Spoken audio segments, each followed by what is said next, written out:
The Pokemon Company and Game Freak aren't changing their stance on including the National Dex in Sword and Shield, so what now?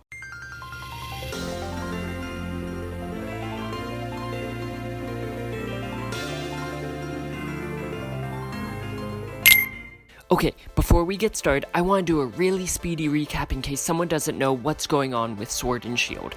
So it was announced that the Pokemon Company will not be making every Pokemon available in the upcoming Pokemon games. So that doesn't just mean that we won't be able to catch them in the new Galar region, but we won't be able to transfer them in either. This understandably sparked outrage in the Pokemon community because now there's a chance that we might not be able to have our favorite Pokemon in the new Galar region, and thus the hashtag #BringBackNationalDex was born on Twitter. People were bombarding the Pokemon Company and Masuda's Twitters with this hashtag in the hopes that this would force their hand to rethink their decision. Long story short, it didn't. Okay, that was a mouthful. I just need a second.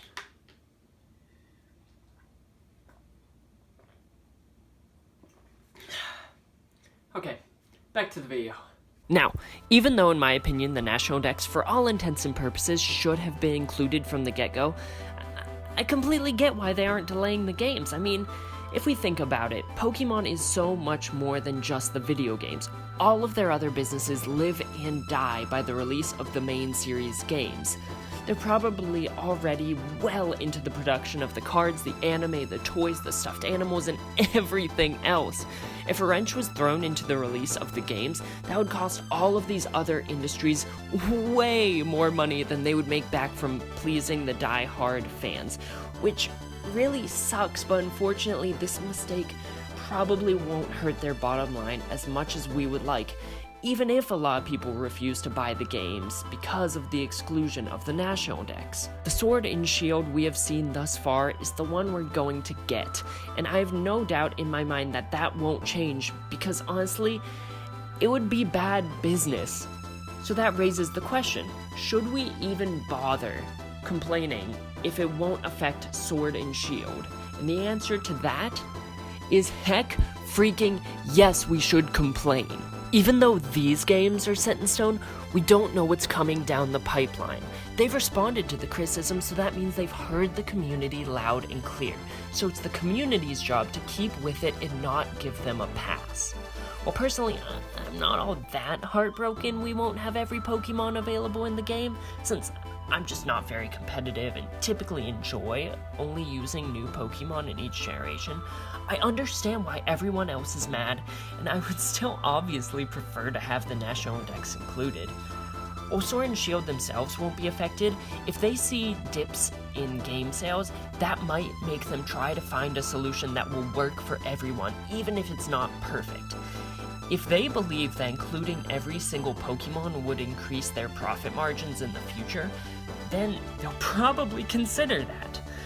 But with the roster of Pokemon constantly growing, the cost of development will grow too. And I'm not hopeful that they will ever include all the Pokemon in a mainline title again because of that, but instead using another service like Pokemon Home to work as a vehicle for us to collect and catch them all. So I guess what I'm trying to say is that when it comes down to it, as a business, the Pokemon Company needs to make a considerable profit off of these games. And with there being over 800 Pokemon already prior to Gen 8, that would be a lot of assets to cram into one game. And while I think it's still reasonably doable now, I assume that in the future it's only going to get harder and harder for them to squeeze all of this stuff into a single game and still make a worthwhile profit.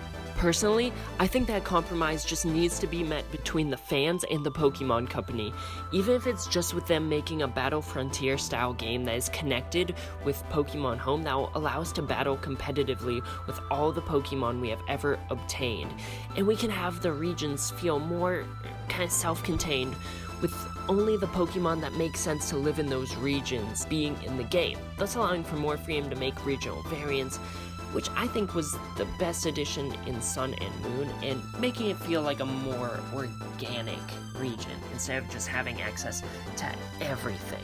It's definitely not the perfect solution, and there will still be people who are unhappy, but it's one that I would like to see as kind of a middle ground. Until a compromise is met, I don't think that the Pokemon Company should be let off the hook, because if they don't listen to their fans, then eventually Pokemon could just die out, and no one wants to see that. But that'll do it for today, guys. Where do you kind of lie on this issue? Do you agree with me? Do you disagree? I would love to hear your thoughts in the comment section down below. And while you're down there, why not give me a like and subscribe too? By the end of July, I really want to hit 20 subscribers. So if you could help me do that, I would be so grateful. But as always, have a great one, and I will see you next time.